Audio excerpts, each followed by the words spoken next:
Salut, c'est Nicolas. Jour moins 29 avant le brevet. On est parti. Je te propose ici 9 automatismes qu'on va faire ensemble tout de suite. Le sujet est dans la description ou sinon tu peux mettre la vidéo sur pause et moi je passe tout de suite à la correction. C'est parti pour la question 1. Donc ici on a un calcul numérique. Donc en fait l'objectif ça va être de voir si tu sais faire les calculs dans le bon ordre. Donc ici, quand tu as des priorités de calcul sur un calcul en ligne comme celui-là, tu commences d'abord par les calculs en parenthèse, puis ensuite multiplication-division, et à la fin tu fais les additions-soustractions. Donc là je vois qu'il y a des parenthèses ici, donc je vais commencer par faire 5 moins 2. Donc ça va faire 3, et je vais recopier mon calcul avec le 3. Les carrés que je vois ici, le 7 au carré et le 3 au carré, en fait, ce sont des multiplications, puisque c'est 7 fois 7 et 3 fois 3. Donc, ils vont être prioritaires sur le moins qui est ici et sur le plus qui est ici. Donc, je vais faire dans l'ordre. 7 au carré, ça fait 7 fois 7, on va mettre 49. Ensuite, ici, le 3 au carré, ça va faire 9. Fois 3, ça va faire 27, donc moins 27. Voilà. Et 8 divisé par 2, ça fait 4. Il ne me reste plus qu'à faire mes soustractions et mon addition. Donc 49 moins 27, ça va faire 22. Et 22 plus 4, ça va faire 26.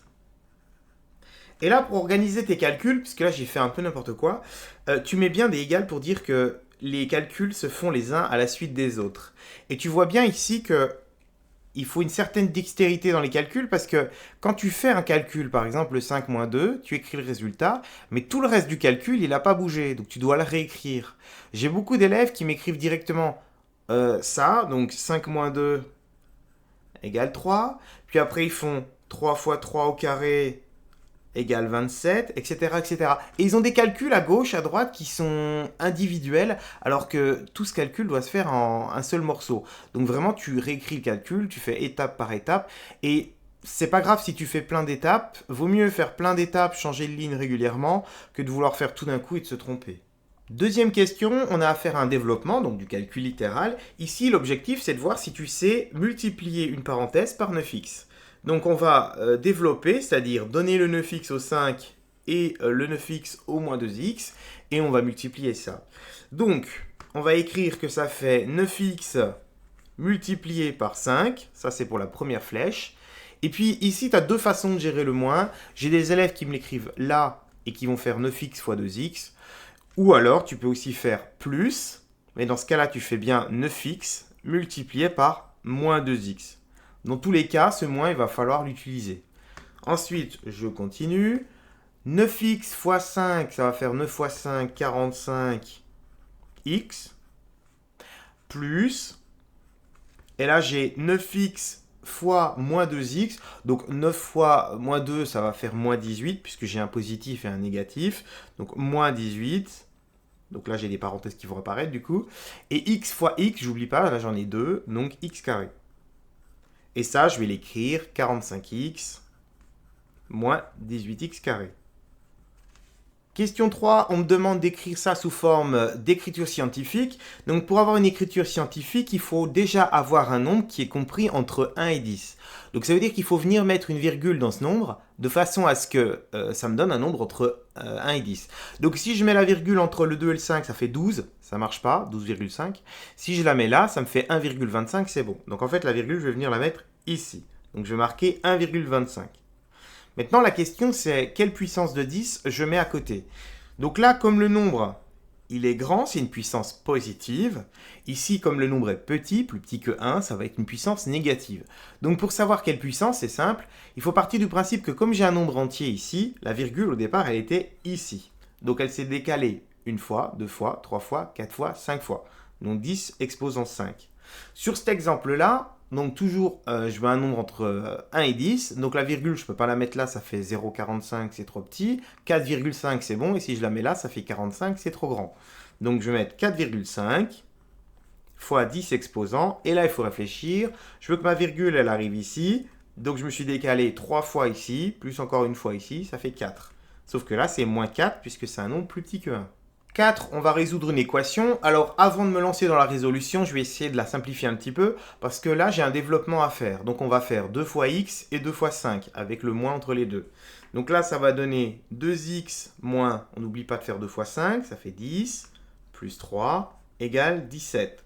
Je fais encore un petit arrangement, je ne vais pas laisser ce 10 et ce 3 tout seul. Donc je vais écrire 2x, moins 10 plus 3, ça fait moins 7, égale 17. Et là, je me lance dans la résolution. Donc le but, c'est de laisser les x tout seul, donc le moins 7 me dérange. Je vais faire l'inverse de ce qui est écrit, donc il est écrit moins 7, moi je vais faire plus 7, plus 7, plus 7, de chaque côté, puisque quand je le fais à gauche, je dois le faire à droite. Donc il va me rester le 2x à gauche, et là je vais faire 17 plus 7, 24. Ensuite, comme j'ai 2x, j'en veux qu'un seul, je vais diviser par 2, donc des deux côtés, et ça va me faire x égale 12, et j'ai trouvé la solution de mon équation. Question 5, donc ici on a une veste à 80 € qui est soldée avec une réduction de 25%. Tu vois que j'ai fait un schéma, ici j'ai fait une barre, comme une barre de batterie de ton téléphone, et j'ai découpé ça en 4. Pourquoi en 4? Parce que chaque partie va représenter 25%, puisque 25 plus 25 plus 25 plus 25, ça fait 100%. Donc on va imaginer que ça représente ton prix, c'est-à-dire tes 80 €. Donc si je divise ces 80 € par 4, 80 € divisé par 4, ça fait 20 €.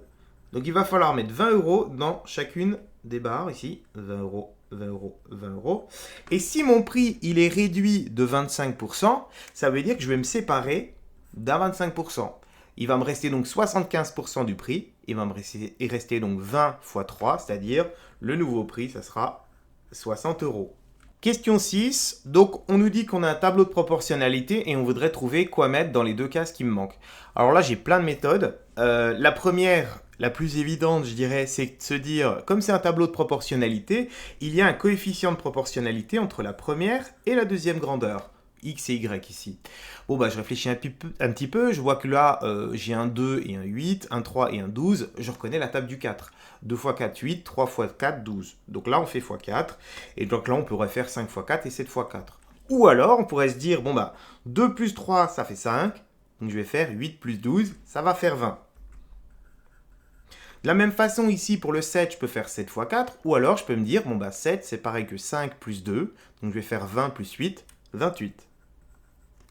Question 7, on me demande de trouver la longueur BC sur un triangle rectangle. Donc je vois deux longueurs, il m'en manque une. Je pense tout de suite au théorème de Pythagore dans un triangle rectangle. Alors ici, comme on est sur des automatismes, je ne vais pas m'amuser à tout rédiger. Je vais directement faire la formule de Pythagore, l'égalité de Pythagore. Donc je sais que cette longueur au carré plus cette longueur au carré doit donner celle-ci qui est la plus grande, l'hypoténuse au carré. Donc je vais tout de suite faire 6 fois 6. Donc 6 au carré, ça fait 6 fois 6, 36. Maintenant je vais faire 8 au carré. 8 fois 8, pardon, 64. J'additionne les deux. Ça va faire 100. Et puis après, il faut faire la racine carrée de 100. Alors, racine carrée de 100, c'est assez facile puisqu'il y a certains nombres qui sont très connus. C'est ce qu'on appelle des carrés parfaits. Et 100 est un carré parfait puisque je sais que 100, c'est le résultat de 10 fois 10. Donc, la longueur BC que je cherche, elle mesure 10 cm. Question 8, donc là on me demande de calculer une moyenne. Alors dans le calcul d'une moyenne, il va falloir additionner toutes les notes, là il y en a 6. Au brevet, on n'oublie pas qu'on a un brouillon, donc on peut poser les calculs, hein, c'est aussi ça les automatismes. Donc ici on a 2 et 5, 7, plus 4, 11, 12, 13, plus 6, 19, plus 3, 22. Donc je pose 2 et je retiens 2. Je compte les dizaines, 2, 3, 4, 5, 6, 7, ça me donne 72. Maintenant, il va falloir diviser 72 par 6. Ou alors chercher dans la table du 6 qui va donner 72. Donc je sais déjà que 6 fois 10, ça fait 60. Il me manque encore 12. Et 12, justement, c'est 6 fois 2. Donc ça veut dire que 6 fois 12, 10 plus 2, ça va me donner 72. Donc là, la moyenne que je cherche, c'est 12. La question 9, elle est là pour vérifier que je connais mes formules de volume, et donc là, le volume d'un cylindre. Donc pour calculer le volume d'un cylindre, il faut faire l'aire de sa base, qui est un disque, donc pi fois rayon, ça c'est l'aire du disque, et ensuite il faut multiplier ça par la hauteur du cylindre, donc fois hauteur. Ici, on me donne le rayon et la hauteur directement, donc je vais écrire pi fois le rayon, il fait 4, donc 4 cm fois 4 cm, la hauteur, elle fait 10.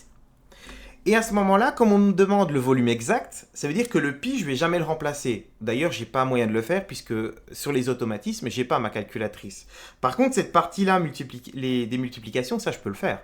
4 fois 4, ça fait 16. 16 fois 10, ça fait 160. Donc ça fait 160. Et donc le volume exact de mon cylindre, ça va être 160 pi. On en a fini pour aujourd'hui. Je te dis à demain pour le jour -28. Salut!